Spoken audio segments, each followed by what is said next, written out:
Hey everyone, this podcast is part of Story Mode, the podcast network of Gamefully Unemployed. You can support us and gain access to other great exclusive podcasts at patreon.com/gamefullyunemployed. That's patreon.com/GAMEFULLY unemployed, which is spelled like it sounds. And now it's time to... Hey! Hey! Come here. I said, come here. Jason! Recycle. Hello! Welcome to the show. Hi. I'm one of your hosts, Dave. I'm the Bell. I'm the rebooted Day Yeah. Vid Bell. Are there any reboot bits? Are we supposed to do reboot bits or I don't something? know. There could be a reboot bit. I don't think we had any bits. I'm Dave. Bits. I'm Dave, but Dave reimagined as like a robot in the future. Mm-hmm. Okay. Well, this is the show. Mm-hmm. Sorry, is the entire everyone. show. Look, I'm sorry, but I do want to say thank you to our producer, Dr. DNA. Woo! Doctor, thank you so much for having us do this show. I'm actually really enjoying myself doing it. It's a nice, simple, fun show to do. For people who aren't aware, we're watching movies. We're watching movies. No, we're watching. And then we're watching classic movies, and then they're reboots. Yeah, we're watching remake, original, but not in that order. In the opposite order. And if you remember, we watched the 1969 film True Grit for the first ever episode, which means we're watching the 2010 True Grit for this one. Woo! This is a Coen Brothers film. It is to date the highest grossing Coen Brothers film. It is. That is true. I believe it's also the highest grossing Western. Really? I think so. That's interesting. There's also a bunch of shit with like John Wayne and Jeff Bridges both got nominated, et cetera, where there's like a bunch of little weird Coincidences. It got nominated a fuck ton, right? Oh yeah. No, I think it got like 10 nominations that year. Something like that. Y'all saw it. You guys saw this fucking movie. Yeah, and you probably didn't see the original. Maybe, I don't know. It depends on who you are. Most likely. I certainly hadn't. Last time we checked in, last time we watched it, that was the first time I had ever watched it. So, like, I don't know. It was interesting, and we can talk about that, right? Yeah. Are we allowed to talk about that? Probably. About watching the first movie? Or about how we liked or about plot differences. That's actually our first section. Yes. Tom. Yes. So let's do it. Let's talk about plot differences between the 1969 and the 2010 True Grits. There's... Okay. Sorry, one thing I want to note, and I feel like if we catch this, we should always note it. This is not technically a remake, it's a readaptation. Right, because True Grit is a novel. Yeah, and the Coen brothers sort of said going into this, like, forget the movie. We're just going back to the novel. Mm-hmm. Anyway, say what you were going to say. I forgot. Oh, no. All right, let's talk about the differences. Yeah, okay, I remember now. There's not a lot. Really, the only difference is the ending. No, not quite that, actually. Well, that's like the major difference. That's the major difference, but first of all, this is shorter than the original. It is, which is funny because this is still just about 2 hours. Yep, the original's over 2 hours. It's shorter by like 10 minutes. Part of that has to do with the fact that this version skips the opening scene. In the original, we see the fucking Cheney kill. We see the murder. Yeah. In this, we just see the body. It's just one shot. In general, like this is sort of because of its time, but this movie is done. It's way more elegant in its opening and closing. Yes. When it's also like the opening and closing also smacks of the Coen brothers' nihilism. Oh yeah. But it's the snow and the dead. The dead dad. Dead papa. Yeah, and at the end, it's her walking into the sunrise, horizon. She's heading somewhere, and both of them are there. It's bookended with the hem leaning on everlasting arms, which I only know because of Night of the Hunter. Yeah. Which it's a way creepier version in that movie. So like it's a lot, compare that to fucking freeze frame John Wayne fucking jumping a horse. Yeah, they're just like, having a grand old time. They're BFFs forever. Yeah, and it's also like the nature of westerns, right? Is westerns at the time, yes. Opening credits, song about with the title and so on. Very Oklahoma, yeah. Yeah, and so that's I think that's a big difference. In fairness, True Grit was still kind of a heavy story, even the '69 version. Yeah, oh yeah, that was the big. I think we talked about it. The surprising thing about that is, yeah, it's just done still in the sensibilities of the time, which we'll have to go into more. Yes, later. For sure. The big dichotomy there is going to be the differences in the performance, the portrayal of Rooster in both movies. There's no cat in this version. No. Rooster had a cat, and there's that scene where he's playing poker. Uh-huh. That's not in here. It's alluded to. Yes. There was. I wrote this down because I wasn't sure. The line, "It would be a shame to destroy such spirited horse flesh." Yes. Is that in the original? Yes. Because I feel like I would have flagged it. Really? Yep. Oh, great line. Mm-hmm. The Jake is occupied scene. A lot of the dialogue is similar. Yes. Some is slightly different. The Jake is occupied scene where he's taking a dump. Mm-hmm. I don't believe that's in the original. No. That goes into the sensibilities of the time. They really sugarcoat what kind of shitty reprobate Rooster's supposed to be. Yes. In the original. In this one, he's just he's swimming in it the whole movie. Yeah. In this one, they deal more with Native Americans. There's the Native American guy getting hung, and no one wants to hear what he says. The man just shoves it, which was kind of a perfect moment for this. And then there's the dentist guy too, who's like, they find the dead body. Yep, and he sells it to him. Yeah, he's totally not in. What an incredible scene. Well, I mean, I would be surprised. I don't know how surprised I would be to learn that that's in the novel, because it's such it is such a Coen brothers scene, but perhaps it is in the novel and the Coens read the novel and were like, well, we got to make this movie now. Like, look at this fucking scene. This guy shows up. Yeah, I want to get into the dialogue in a second because I have a great piece of trivia about that. Oh, cool. But just rattling off more of the differences. LaBeef, he doesn't split from them, does he, in the original? No, he sticks with them the whole way. And also he doesn't die in this one. Super doesn't die, in this version. Also, there's a lot of scenes that were set during night in this one that were day. Like Moon, that whole scene is day. Mm-hmm. In the original, it's night in this, which just makes more sense. It's just a tenser scene at night, Yeah. And then there's a few like campfire scenes. And the ending. So Maddie doesn't lose an arm in the original. She still gets bit by the snake. LaBeef dies. He gets the same thing happens to him. He gets hit on the head in both. Yeah. But it kills him in the original. And Rooster technically doesn't die in the original. No. In this, it just cuts to her as an older lady. And she goes to see Rooster, and it turns out he's already dead. He's doing a Wild West stunt show. And then she buries him in the family plot, like the original. Yeah, like she promises she will in the original. Yeah.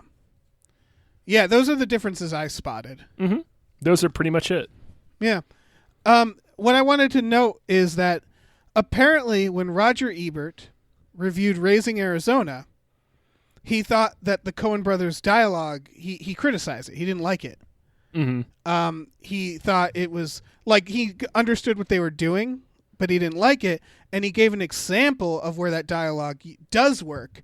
And his example was True Grit at the time. Okay. And so that actually makes sense that like at the time people like Roger Ebert heard what like Raising Arizona and was like, oh, they're clearly trying to do True Grit. They're clearly like inspired by that. Mm-hmm. So it does make a lot of sense, right? That's that interesting. This is their jam. Yeah. Because we were wondering, right? Because most of the dialogue There's a couple little changes that's very Coen Brothers. I noticed the scene where she goes to see her dad's body. They have the mortician say, "If you would like to kiss him, it would be all right." They have him say it twice. Yeah, which is so Coen Brothers. Pure Coen Brothers. They love repeating something until it's just like absurd. Yeah, and I went back and I like looked at the original, and no, it's not repeated. Nor is her saying, she says like the spirit is flown,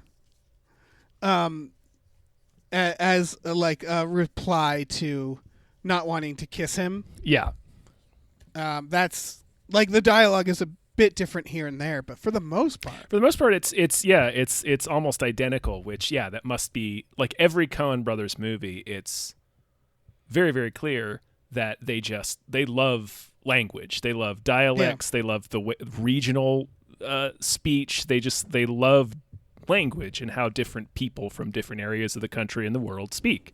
Yeah. And if you've heard Small Beans, Coen Brothers, they talk about that a lot on that series. But that it's, then I must assume then that the dialogue is very, very similar in the book. Yeah, and it really spoke to them, I guess, because it's like it's interesting how like the reason I honed really into the "if you'd like to kiss him," it's just because in the original, that's not a comedic line at all. No, and they honed in on it as like that's a funny thing to say. That's a weird thing to say. Yeah, that's a weird thing to say. And I could like they're very good at like. Lines like that are probably of their time. Yeah. Where it's like, that is something someone might say. Or in the book, like, I can see that going by and being taken seriously, but they honed in and been like, that's weird, right? Like, we now find that very weird. You would never say that to somebody, right? Yeah. Or maybe you would. I don't know. Yeah, and I think they detected. Oh, I mean, we'll get into this later, I'm sure, about like whether the themes are the same. But there's an element of the theme of True Grit that we discussed in the last episode, which you should probably listen to because we're not even like bothering to go through the plot this time. No, we're not, are we? Yeah. No, and should we? I mean, kind of the point is that the series is that they're 2 episodes a piece, right? Like it's a companion piece. So yeah, you should definitely listen to the first one if you haven't already. I say we go through the plot when it's incredibly different, right? And it's not. Like if people like, again, we touched on this in the first one, but when I first watched this movie, I was like, this is so Coen Brothers. This dialogue is so Coen Brothers. Mm-hmm.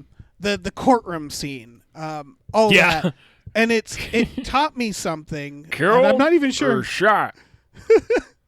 I'm not even sure what it's taught me. It's just going back and watching the original movie and being like, oh my god, this isn't Coen Brothers, or it wasn't. Like they were clearly inspired by it. Everyone's inspired by something, man. Nobody came to being in a vacuum. But it is watching it again now, knowing that you can see what makes it a Coen Brothers movie because it's a lot about tone and how it's performed. There's a certain energy in the scenes, a pacing that just... Right. They go for a version of naturalism that is absurd.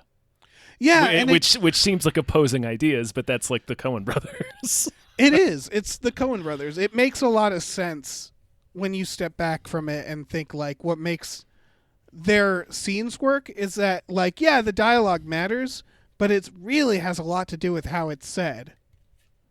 And just the pacing of it. Yeah, I know they're extremely particular about how the dialogue is said too.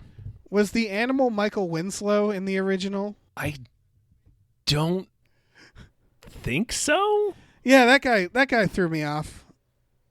Animal noise guy. Yeah. I was like, I don't remember you. Yeah. I do want to. Oh, another thing, and I don't think we talked about this in the original, but it all kind of clicked in place to me. Yeah. This movie in its core is about how cowboys are just whiny divas. Yeah. They're all a bunch. Maddie, Yeah, Maddie just all, has yeah. to deal with a bunch of whiny divas. Even when she meets fucking Cheney, he's just whining to her. Right, he bitches the whole time. Like I think like 100% of Cheney's dialogue is identical. Like everything he says is like the same in both versions. Oh, yeah. But yeah, it is. Oh, I guess that we should talk about that later. But yeah, go on. Sorry. Yeah, it is striking how it's, and I think that's. I mean, we talked about it, and we're going to talk about it in a second. Yeah. But that's the point of it is the demystification, the deconstruction of westerns, and the idea of true grit. And I see why that appeals so much to the Coens, and not just from the dialogue and the theme of the story and the way they chose to begin and end the story. Right. Well, let's get into our next section where we talk about the cast, the people. Josh Brolin as Cheney. Who the fuck? Who played Cheney? Oh, some asshole. All right, Barry Pepper is somebody. Who's Barry Pepper is filling the Lucky shoes Ned. of? Robert Duvall. Robert Duvall, yeah. Good old Barry Pepper. And in this one, we trade Dennis Hopper for Donald Gleason. Yes, did not notice that was him. Yeah. Also, J.K. Simmons is there. That's right, he is. He's the lawyer in the voiceover. You'd only hear him. Obviously, Matt Damon, Jeff Bridges, Haley Steinfeld, fucking knocking it out of the park. Yeah, she was an unknown. There was something like 15,000, 20,000 girls that auditioned for this role. Yeah. I was looking at what she'd later do, and like we were talking about this, I don't know. I think we were talking about this on a Friday night where like being a kid actor, that was it. Being the kid in RoboCop 2 is probably more awesome than being a kid in like a Oscar-winning film. Mm-hmm. So, like, she's 13 in this. She went on to do Pitch Perfect. I bet you she had more fun with Pitch Perfect, right? Or, like, Spider-Verse. Than this boring-ass fucking acting movie. Bumblebee. She gets to fuck around with some Transformers. Just to hang out with the Transformers. She gets to hang out with Transformers and John Cena. It's like she just made a wish. Yeah, that's way more fun than being bummed out by Jeff Bridges and the Coen brothers on set. Like, goddamn. But still, she's fucking amazing in this. She's great. She murders this movie.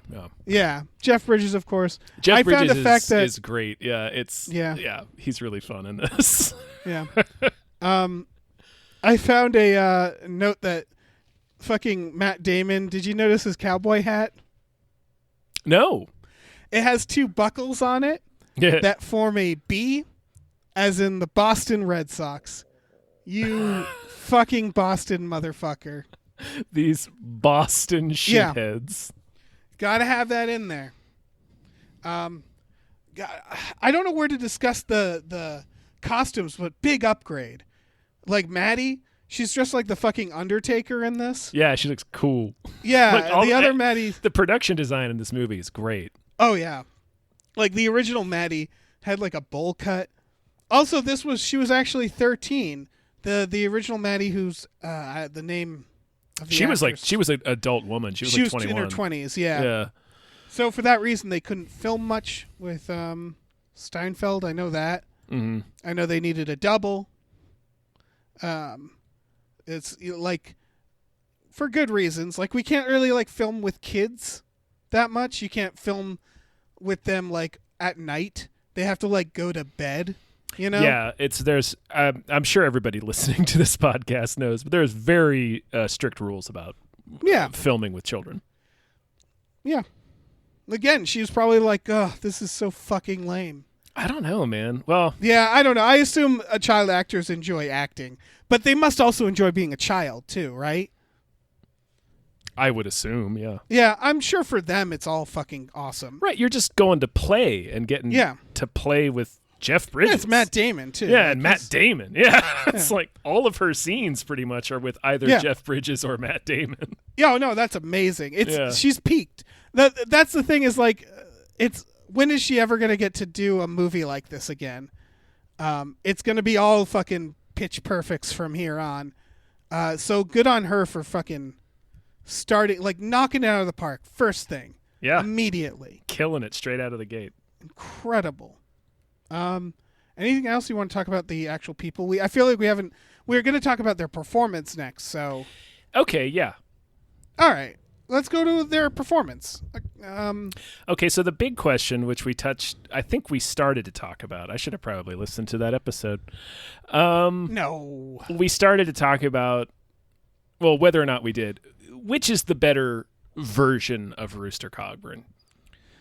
This is where we would talk about that. Yeah. Yes. And I mean, I think it's Jeff Bridges. I think that's more of what the character's supposed to be. They're two different things. I had a question for you in the other one that we didn't answer, which was which rooster would you rather hang out with? Honestly, I would want, like, putting aside the white supremacist playing him, I would want to hang out with the fictional John Wayne one because he's getting drunk with a cat. That's true, yeah. Like and that's the point. Jeff Bridges is way more of a bummer. He really is. Yeah. But he still does the same shit. So yes, it's like he's a sadder character. That's true. He's more of an apparent disaster. Yeah. Whereas, like, I guess John Wayne's rooster was like a disaster behind closed doors. It's so funny watching them give us like the 1960s version of like, oh, this guy's an alcoholic, and it's like, no, he's not. That's all right. Yeah, that's it. They're still doing like the anti-hero. Yeah. In where like they're still trying in True Grit in the original. There's still this John Wayne mentality where he's like, but I want to be cool. I gotta be cool. Like it still feels like there's a little bit of that ego in there, whereas Jeff Bridges is just playing as like, yeah, this guy sucks. I'm not sure if that's necessarily John Wayne because he'd played unlikable characters before that. That's true. I suspect that's more of just the sensibilities of the time. Like, yeah. Well, they're not gonna. It's still we can't action. It's a Western movie starring a kid, quote unquote kid, in that one. They're like, we can't have like some drunken idiot be the hero. Right. I don't know. No, and I think LaBeef is the same way. It's the sensibilities of the time. Mm-hmm. They're a little more heroic, whereas in this, oddly enough, LaBeef comes off better in this one at the end. But worse at the beginning. Yes, he has a clearer redemptive arc. Yeah, and Rooster is just such a hot mess. And that's why it really translates to I think why I had the realization in this one where it's like, oh, this teenage girl is dealing with a bunch of fucking divas. They're just screaming about who can shoot better and whining and talking about who screwed them over and what they've. That's the point. And that's the point. Yes. I think it's sort of lost on the original in the a performances. little bit, yeah. The way that they had to do, particularly Glenn. Who the hell? Who was the guy that played LaBeef? He also was He's Glenn Campbell? I don't remember. He's a fucking singer? he was a fucking singer. Like, they had this cheese ball. Yeah, it's Glenn Campbell. But that was the point. That's why Matt Damon's in this.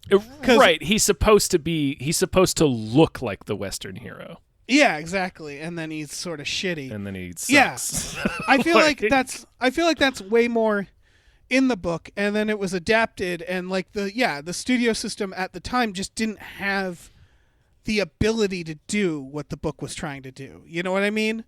It was still like, it's a Western. Yeah, they're too worried about it. They're like, well, this is a bummer. Nobody wants to see it. And it's like, it's the point that it's a bummer. We just didn't make that yet. And so this, with the Coen brothers and with these actors, like just fucking nailing it, specifically Jeff Bridges, doing such a better job. Yes, he is so much fun in this movie. Yeah. Haley Steinfeld is also doing... I went back and did a comparison. I watched the original, or I skipped through it. And, like, for example, the scene where she says, "Thank you, the spirit has flown," when they're like, "If you'd like to kiss him," compared to the version with the original actress. And, again, it's not about the actress. It's about the sensibilities of the time. She has to be more like a lost puppy in the original. Right. She has to be like, oh, I am kind of emotional. And in this, she's a fucking sociopath. She's a hard ass. Stone cold. Yeah. Yeah. And it works so much better. I think she was always supposed to be, because the scene where she negotiates, quote unquote, with the Yeah. stable guy is almost verbatim. It's just, again, the sensibilities of the time. They toned Exactly. down her harshness, or not harshness, in but the like original, it's stone more like, oh, coldness. she's Yeah. a real firecracker. This one. Yeah. And in this one, it's like she's stone No, cold. in this one, she is humorless. Yeah. Like She's dressed like the Undertaker and acts like the she's Undertaker. she's a real bummer. Like, I Yeah. guarantee, Maddie But Ross. also, you're having a blast watching her. Of course, because- yeah. I'm just thinking of like the kind of woman she's gonna grow up to be, like the kind of adult she's gonna be is gonna be Well, like the worst kind we of learned person. that. We learned that. Well, yeah, I mean, you know what I mean. Yeah. Like, she's extremely conservative, and although of course part of her journey in this story is loosening up. Yes, for sure. But it is it's a different version because the original Maddie is whiny. She's like, "Oh, I can hold my own." You know, and it's like, "Oh, let the kid," you know, it's that. She's like plucky. Whereas in this, she's just insistent. She is like a train. You know, she is just going to go. She is in charge in Yeah. this one. Yeah, exactly. It and is that's very clear. in that's this the movie. realization, that she's the only adult And they once down they hit the road. Yeah, they downplay that a lot. They have Rooster kind of support her more in the original. He still I think so. still does in the new one, but it's not as It's of a time again where like when you had to show the faults of a man, it'd be like, well, he drinks a lot, you know, and that was kind of it. Like, he's a bit of a drunk, or he's kind of silly, but like they couldn't really explore like what makes somebody flawed. Yeah. A heroic character, especially a leading man. They couldn't show that. Yeah, they couldn't show them taking a long hungover shit. Yeah. Or like drunkenly throwing half of their rations into the air because he wants to prove he can Yeah. Or just and- being like generally kind of sad. Okay, he's just sad. You have no idea if he's dependable or not. Like, he has a reputation, but like the way he conducts himself, you're just like, Jesus Christ, man, I don't know if you're going to make it in the next room. Right. And an additional layer to the sensibility thing is like similar to the scene where Maddie is haggling. The courtroom scene where Rooster's on the stand is almost verbatim. Oh yeah, pretty So much. they're still telling us that he probably shot two guys in the back. Right, but there's a really big difference in the performance. Yes, because in the John Wayne version, it's like he's Bugs Bunny almost. It's like yeah, like ain't I a stinker? Like he's still heroic seeming, in his performance where he's like kind of, more playful, and I guess. And Jeff Bridges, he's also cracking the same jokes, but I think it's almost in the stupid voice he's doing, where it's like he's just drunker and like more crooked feeling. Like it's just the performance makes him just seem like more of a kind of a buffoon. Well, and it's in the moment. Yeah, we hear about his reputation that he's mean. Yeah. He usually brings him in dead, but he's pretty reliable as far as catching guys. And so you hear about his reputation, and then you see him in court, the way he behaves, and then you hear the attorney just very, emotionlessly just reciting the facts, like the events of what happened when he killed those people. Right. It's the juxtaposition of that. You said Bugs Bunny earlier, but that's almost like a Chuck Jones gag, because it's like it's like, I fell upon him and they're reaching for his shotgun and I got him, and he's spinning this whole tale, and then the lawyer's like, well, one guy was found face down in the fire with his cup next to his hand. And right there, that's a really good part, because I think in the original he's like, it was the pigs, and they really like make a moment of that. Yeah. And in this, he's just like, I suppose those pigs, like it's like thrown away more. Right. They're making it more clear that, no, he shot those guys in the back. And, and he really just is care. making up he doesn't give a shit. He doesn't take the court both. This is consistent in both movies, but he doesn't take the trial seriously. Like he's the attitude is like, why am I here? Like they were bad guys. I shot them. By the way, you think when Matt Damon showed up on set, was he mad he was the only one not doing a voice? He was like, everybody brought a voice. He's doing a little bit of a voice. He's not really doing a voice. He's doing a Matt Damon voice. I mean, I don't think he should do a voice. But everybody else is doing a voice. Why didn't he get to do a voice? My fucking Boston cowboy hat. That would have been amazing. Boston. Holy shit. He's just full on Goodwill Hunting. Oh, fuck yeah. Do that. Yeah, Rooster and Maddie, I mean, I would say Matt Damon's performance versus that country singer guy they're the closest, I would say. Because they have, it's funny, it must have kind of sucked for that role, because both versions, you don't really, like, you get to be the butt of a lot of jokes. You don't get to really do anything that's, like, super cool, or, like, you're just the guy that they keep shitting on, who then just gets to make a good shot, and then you get clocked on the head. Mm-hmm. I don't know. I'm sure he made a lot of money doing the movie, but you know what I mean. Where it's like it just doesn't seem like as fun of a role. Oh, I don't know. Playing a buffoon is always fun. Yeah, that's true. And he is a buffoon. He is a buffoon in this. Yeah, and when also when he bites his tongue, it's fucking. He bites his tongue. That's not in the original. Yeah. The rest of the movie, he's hilarious. Yeah. Apparently, Matt Damon like tied his tongue for those scenes. Afterwards. Oh yeah, sure. He put like a hair tie around his tongue or a rubber band or something. Listen, just to make it. Yeah. He's in a Coen Brothers movie with Jeff Bridges, fresh off of Jeff Bridges' right. Oscar. They're having a great time. Great time. That's the other side of that. It's like, well, I don't know that I would. This role doesn't seem like fun. It's like it would if it was the Coens and Jeff Bridges. Yeah, that's very true. You'd be like, yeah, I'll be an idiot in this movie. Yeah. Well, they make him. I mean, both movies do this where Maddie kind of is like, maybe this other guy was a better choice because he seems more reliable. Yeah, and so they I think it works better in this because Jeff Bridges, he's just it's weird saying, but it almost comes down to the fucking voice he's doing, because the voice kind of symbolizes the uncertainty of the character. Yeah, it informs so much of the character because he is doing the extra stuff on top of it, like all the physical stuff. Like he's kind of stumbling around. He's a bit like a hurricane. He doesn't. Yeah.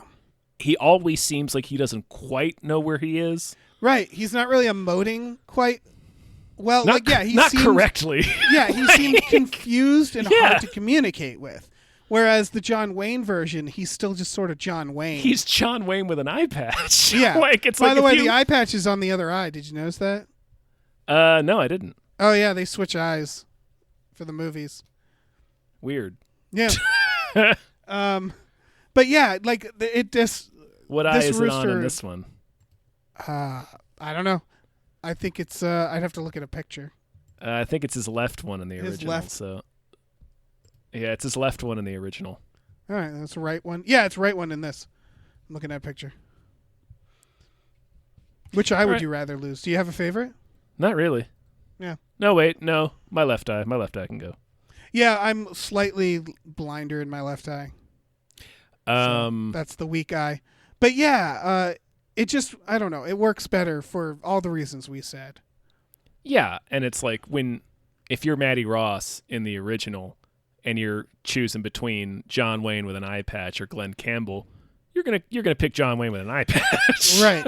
Like, yeah, because he still looks like a Western hero who fucks shit up. Right, and this, like, Rooster has the reputation, and he still seems kind of capable, but you're like, I'm not sure about you. He carries himself like a drunk dude that is moments away from turning into a werewolf. Yes. Like, you're just like, I don't even know if I should be near you. Oh, yeah. No, he seems like a danger to himself. You're such a disaster. Yeah. Yeah. It's perfect in this. Yeah, he's great.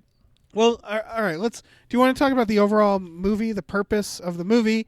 Mm-hmm. What does it mean?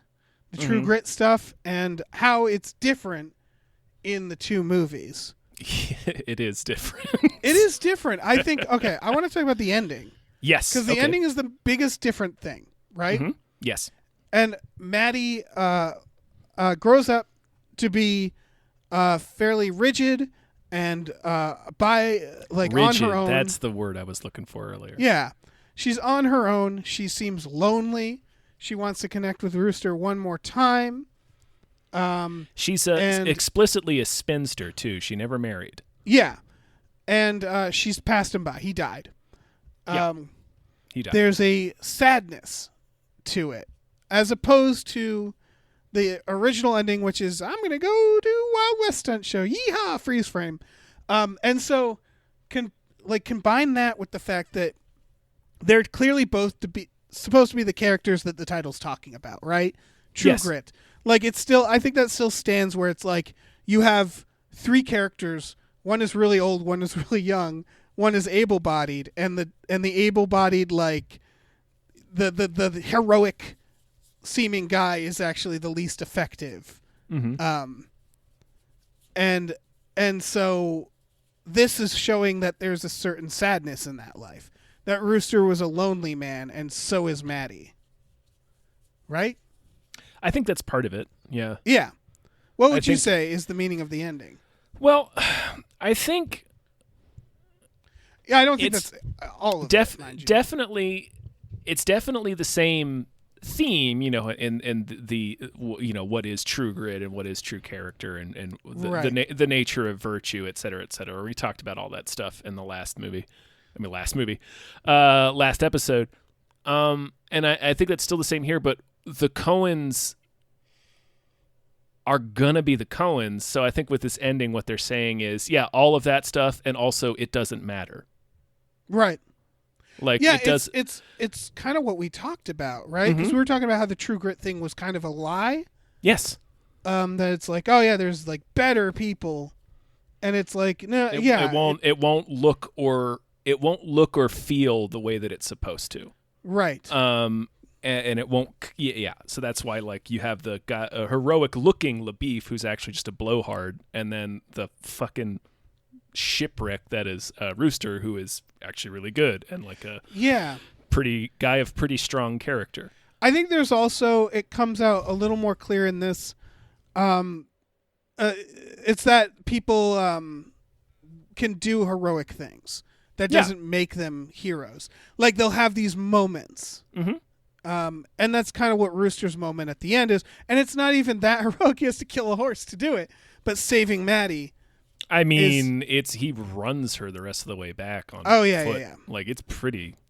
Like, no, it's desperate is, I guess, what I'm saying. Yes, yeah. And it's not traditionally heroic. No, because he's begging him not to kill that horse. He like, definitely it's tragic. doesn't kill the horse in the first movie. Yeah. Yeah, and so it's messy, but it's like, my God, he's not gonna kill this kid. He's not gonna, and like, up until that point, he's seen as like, he's kind of a drunkard. He'll get the job done, but he's plays it fast and loose, doesn't care.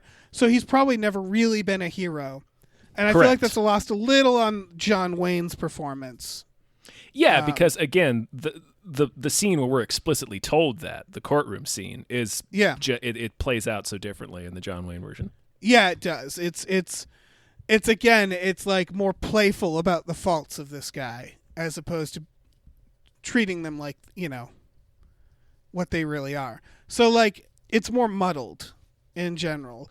Like, he did this one heroic thing, then they sort of lost touch, and like, life went on, and he just kind of went on to do a Wild West stunt show and died, and she just, like, not much happened with her life. I think she's a school teacher, I think she mentions. But it's like, it's the idea of, like, heroism for a single moment, and it was like they were, united by all the powers in the cosmos for that single adventure, and then they just never, that was it.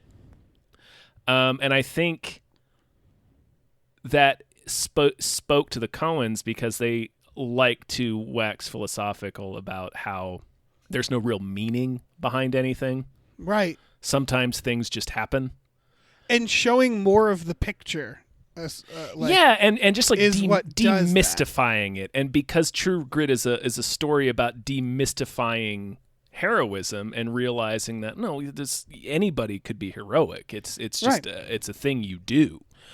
You know what it reminds me of? What's that? The movie Snake Eyes. Do you remember the movie Snake Eyes? I do.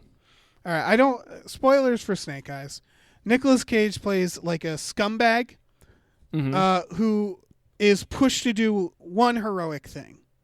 Yes. And he saves the day at the end. And the ending credits, which I thought were very fascinating, show what happens to him after that. Not the ending credits, the epilogue.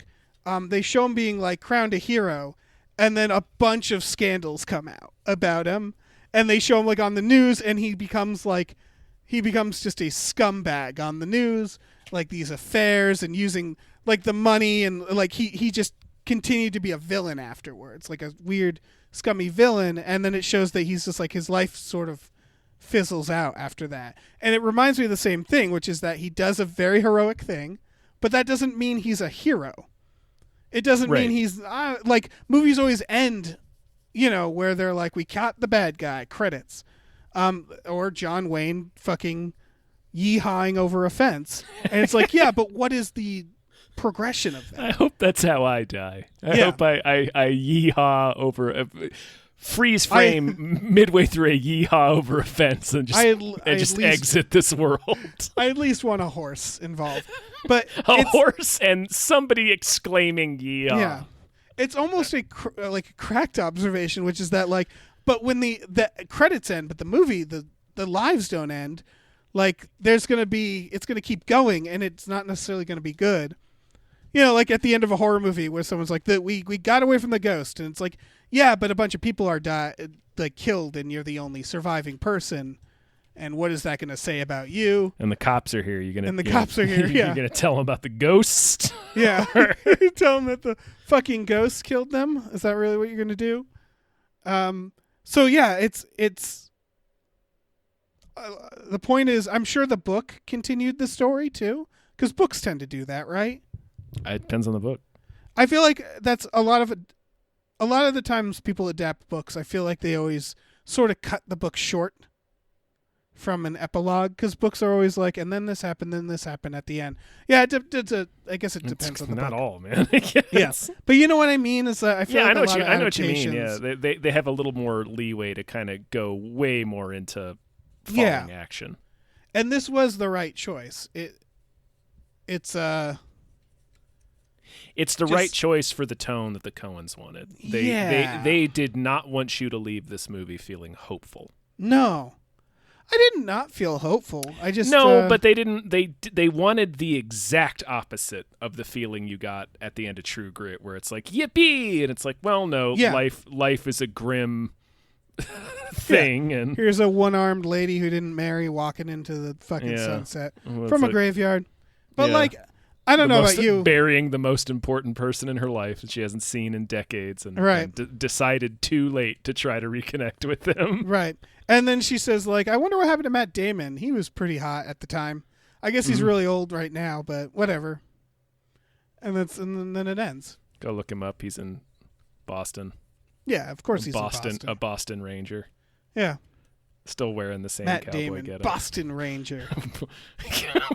Tuesdays on ABC. I want that. Just getting into real shitty bar fights. Yeah. That's what that would translate into. All right, it's time for the payoff. It's time to talk about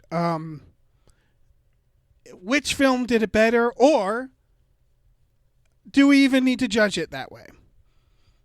We can point out that movies are different from each other. Yeah. And therefore don't have to be judged next to each other. Even if a movie is adapting the same material, sometimes it can be apples we to can oranges. like them both. Both can be good. Both can be bad. Or the 2010 one can be clearly better. You know, it can go in a lot of ways. that is clearly the superior film. Yeah. It really is. And I think this is going to happen a lot. The remake is going to be better a lot of the times. It depends. It depends, because I will announce what the next original remake we do, and I think it'll be the opposite. But in this case, and immediately walk back the proclamation you just made. Well, no, I think it's going to happen more often than we realize. Gotcha. Okay. But yeah, in this case, I mean, it's the fucking Coen brothers. Yeah, what are they going to do? John Wayne versus fucking Jeff Bridges. Come on. This is every aspect of this is better. I will. You have to give the original credit for the realization that it's like, wow, this is all from the book. It's not the Coen brothers, and the original does try to tackle this idea more than I thought it would. Mm-hmm. But it's He also drinks with a cat. Yeah, he drinks with a cat, and that's cool. That's cool of him. You can't. I got no notes about that. All right, but no, yeah, the Coen Brothers is my favorite, and in my opinion, I think it is clearly the better film. But it's way better. Better some people performances, might have nostalgia better for the original, more appropriate tone, better performances, like I said, better production design. I mean, just because it's by the virtue of the fact that it's more modern. Yeah, way better tone for the subject matter. Yeah, for sure. I guess, should we tell them what the next one? I suppose so. Do you even know? No. You don't know? I don't remember. Well, for the next episode, we will be watching the 1979 film, The Amityville Horror. Right. I just remembered. Yeah. That'll be fun. I'm looking forward to that. Isn't the remake got the fucking Deadpool? Yeah, Ryan Reynolds. Yeah. Before they knew he was Deadpool. I think Jessica Biel? Oh, man. Somebody like that? This could be a real bummer. I haven't seen it in a long time, man. It's a real piece of shit. Got Hit Girl. Hit Girl's in it, too. She is, yeah. She stood on a roof. Yeah, she sure did. Yeah, damn. So get excited for that. Everybody go watch the Amityville Horror from 1979, and then watch the 2005 one if you want to. If you want to do that. Which you don't. Any other final thoughts on True Grit before we close the book? No, man, it's good. I agree. It's real good. I liked them both. I'll probably never watch the original again, but I'll certainly watch this one. Well, there's something to be said for, I mean... I don't feel the need to watch the original. It's straightforward. All I was going to say is that there's something to be said for two movies that are adapting a good story, because this is just a good story, clearly. Yeah. And how surprisingly similar they were. Yeah. So, I mean, it's just, you're going to get a halfway decent movie if you just follow the story. So. Yeah. Yeah. That's true. You could also get the Psycho remake, which we got to cover that, right? I mean, probably. Yeah. Well, until we got it, right? That's my God. Yeah. The thing with Psycho is it's the opposite, right? Like Psycho is not a very good story. It's just technically very well executed. You're right. It isn't that great of a story. No, it's not. All right. Well, for now, it's that almost nothing happens and the twist is incredibly obvious. If you're from the olden times, that's true. That's true. Maybe. Yeah. I know Alfred Hitchcock went out and bought up all the novels he could to preserve the secrecy of the ending. Did he really? He did. If I was the author, I'd be kind of pissed about that, right? Robert Bloch. Sure. I'd be like, come on, fuck you, Alfred. I mean, you're getting cash money. You're nothing without me, Alfred. He's buying them. He's not stealing them. But I want that sweet fame, that glory. You can't buy that shit. No. Robert Bloch's pretty famous, though, Dave. He's going to be all right. I didn't know the guy. No. Look, I don't read, though. At least one of our listeners did. Okay. Thank you to Dr. DNA for making this happen. Doctor, thank you so much. This was through our Patreon. If you're interested, you can go to patreon.com/gamefullyunemployed. We have exclusive podcasts on there, like Tom and Jeff Watch Batman and Fox Mulder is a Maniac. That's for $5 a month. $5 whole a month gets you 2 different exclusive podcasts a week, plus a 3rd monthly podcast called Star Trek: The Next Futurama. We watch movies with our patrons every Friday night. That's the $10 tier, and we have a great time, don't we? Usually. We should probably Yeah. watch Psycho. Yeah, let's This watch Friday. the Psychos. Yeah. Oh, let's watch Psycho 2 and 3 and 4. Yeah, let's do it. Yeah.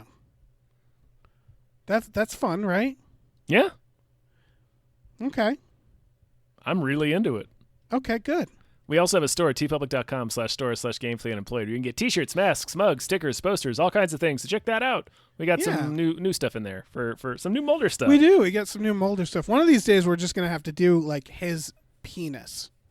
Like, yeah, just Mulder's dick. Mhm. Yeah. That's what we've been circling this whole time, you know? Mm-hmm. That's really, what this... Yeah. This like whole our, life, not just Yeah, this. I was going to say, our careers, Mm-hmm. it's all just get to the dick, you know? Yep. That's all they want. Are we done? I think we're done now, yeah. All right. All right. Bye. That's not my fault. I'm just stating a fact. This guy changes his own motor oil. That's okay, but trashing it here is not. It's not. Ugh.